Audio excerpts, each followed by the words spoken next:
ভোটের সময় নতুন করে উজালার নামে 1 মাসের নাটক, নতুন করে চা বাগান খোলার নামে নাটক, নতুন করে কিছু দেবার নামে নাটক, এসব নাটক আমরা বরদাস্ত করি না। আপনারা ইলেকশনের আগে বিহারে কি করলেন লোক দেখিয়ে? যাদের বাড়িতে একটা মোটর সাইকেল আছে পাবে না, যাদের বাড়িতে একটা টেলিভিশন আছে পাবে না, যাদের বাড়িতে একটা ফোন আছে পাবে না। বলতে পারেন এরকম কত বাড়ি আছে? মাত্র কিছু লোককে, কিছু মা বোনেদের একবার 10,000 দিয়েছে, দিয়ে ভোট কিনেছে। আর আমরা বলেছিলাম 2021-এর নির্বাচনে আমরা লক্ষ্মীর ভাণ্ডার দেব। আজকে যদি 5 বছর পূর্ণ হয়ে যায় মে মাসে, তাহলে মনে রাখবেন 5 বছরে 5 12 60,000 টাকা দিচ্ছি, এবং যারা শিডিউল কাস্ট শিডিউল ট্রাইব তারা 70,000 টাকা পাচ্ছেন। আগে করে দেখান, তারপরে আমার সাথে আসবেন লড়াই করতে। 100 দিনের কাজ বন্ধ করে দিয়েছেন। আমি তো পুরো বললাম না উন্নয়নের পাঁচালী। আজকে বলুন তো মা বোনেরা আমার, 100 দিনের কাজ কত দিন ধরে বন্ধ? 7টা জেলার জন্য ভোট নেয় ওরা, কিন্তু কাজটা করি আমরা। আমরা প্রায় অনেকগুলো চা বাগান খুলে দিয়েছি, চায়ের মজুরি বাড়িয়েছি। মনে রাখবেন এই উত্তরবঙ্গ জেলায় শুধু বিধবা ভাতা পায় 3,29,000 জন, 11,23,555 জন মানুষ বিধবা ভাতা, বার্ষিক ভাতা, বার্ধক্য ভাতা, জর্জর তপশিলি বন্ধু এগুলো পায়, মানবিক ভাতা। তাছাড়া আমরা নিয়ম করেছি এখন আর 60 বছর হয়ে গেলে বিধবা ভাতার জন্য দরখাস্ত করার দরকার নেই। লক্ষ্মীর ভাণ্ডার যারা পান তারা নাম লেখাবেন, সারা জীবন পাবেন। 25 বছর বয়স থেকে যত দিন বেঁচে থাকবেন তত দিন পাবেন। আপনাকে নতুন করে আর নাম লেখাতে হবে না।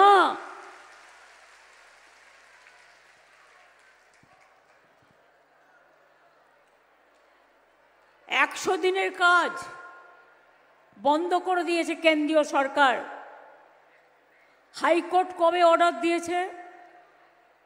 আমাদের লোকেরা গেছিল দিল্লিতে আন্দোলন করতে, সব এমপির নামে কেস দিয়েছে, সব মন্ত্রীদের নামে কেস দিয়েছে, ট্রেন বাতিল করে দিয়েছে। ভাড়া করেছিলাম, ওখানে একটা চুনোপুটি মিনিস্টার, আধা মন্ত্রী টাইম দিয়েও দেখা করেনি, এত অসম্মান করেছে। 100 দিনের কাজে মনে রাখবেন 22 সাল 21 সাল পর্যন্ত আমরা 1 নম্বরে ছিলাম ভারতবর্ষে। আবাস যোজনায় 1 নম্বরে ছিলাম, গ্রামীণ রাস্তায় 1 নম্বরে ছিলাম। হিংসা করে, হিংসার তো কোনো ওষুধ হয় না। হিংসার কোনো ওষুধ হয়? ওষুধ হয় না।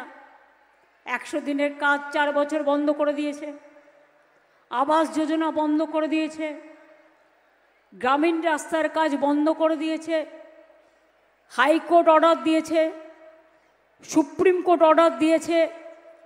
মনে রাখবেন আমরা 2011 সালের পর থেকে 100 দিনের কাজে অনেক জাতীয় পুরস্কার পেয়েছিলাম। এটা আমাদের অপরাধ ভালো কাজ করা? রিভিউ করার নামে 186টা কেন্দ্রীয় টিম পাঠিয়েছিল বাংলায়। কল্পনা করতে পারছেন? মাত্র 186টা। সব কিছু ক্ল্যারিফাই করার পরেও আমি নিজে অনেকবার দেখা করে এসেছি প্রধানমন্ত্রীর সাথে, আমাদের মন্ত্রীরা দেখা করে এসছেন, তাও দেয়নি। এতদিনে কাজ বন্ধ রাখার জন্য আমরা প্রায় 51,617 কোটি টাকা পাইনি শুধু 100 দিনের কাজে। এই টাকাগুলো লুকিয়ে রেখেছে, ইলেকশনের সময় এসে দেখাবে এই তো দিলাম। আরে আর তো কাজ করার টাইম নেই। ফেব্রুয়ারিতে যদি ভোট অ্যালাউন্স হয়, এখন এসআইআর হচ্ছে, আপনি ডিসেম্বর মাসে যদি কিছু দেনও, মার্চ মাসে বাজেট শেষ, ফাইন্যান্সিয়াল ইয়ার শেষ, তখন বলবেন করতে পারলো না। তার কারণ আপনি তো করতে দেননি। 2 মাসের টেন্ডার করে সব কিছু হয় না। মনে রাখবেন 118 কোটি ম্যান্ডেজ ওরা আমাদের নষ্ট করেছে। 100 দিনের কাজ করেও গরিব লোক তার প্রাপ্য টাকা পায়নি। 59 লক্ষ গরিব মানুষকে আমরা রাজ্য সরকারের পক্ষ থেকে 2700 কোটি টাকা দিয়েছি। এবং এখন আমরা কর্মশ্রী প্রকল্প চালু করেছি। আমার দরকার নেই তোমাদের দয়ায়, আমরা বিকল্প করতে জানি। যে মা সংসার চালায়, যে বোনটি সংসার চালায়, সে জানে অতিথি আসলে তার কোথার থেকে খাবার জোগাড় করে তাকে খাবারটা দিতে হবে। সংসার মেয়েরা ভালো চালাতে পারে, তাই তারা সংসার চালায়।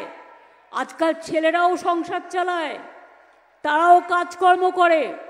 মনে রাখবেন, এই সংসার চালিয়ে 100 দিনের বিকল্প আমরা কর্মশ্রী প্রকল্প চালু করেছি। এবং কর্মশ্রীর প্রকল্পের মাধ্যমেও মনে রাখবেন, ইতিমধ্যেই আমরা 78,71,000 মানুষকে জব কার্ড দিয়েছি এবং 20,776 কোটি টাকা খরচ করেছি। ভোটের সময় নতুন করে উজালার নামে 1 মাসের নাটক, নতুন করে চা বাগান খোলার নামে নাটক, নতুন করে কিছু দেবার নামে নাটক, এসব নাটক আমরা বরদাস্ত করি না। আপনারা ইলেকশনের আগে বিহারে কি করলেন লোক দেখিয়ে? যাদের বাড়িতে একটা মোটর সাইকেল আছে পাবে না, যাদের বাড়িতে একটা টেলিভিশন আছে পাবে না, যাদের বাড়িতে একটা ফোন আছে পাবে না। বলতে পারেন এরকম কত বাড়ি আছে? মাত্র কিছু লোককে, কিছু মা বোনেদের একবার 10,000 দিয়েছে, দিয়ে ভোট কিনেছে। আর আমরা বলেছিলাম 2021-এর নির্বাচনে আমরা লক্ষ্মীর ভাণ্ডার দেব। আজকে যদি 5 বছর পূর্ণ হয়ে যায় মে মাসে, তাহলে মনে রাখবেন 5 বছরে 5 × 12 = 60,000 টাকা দিচ্ছি।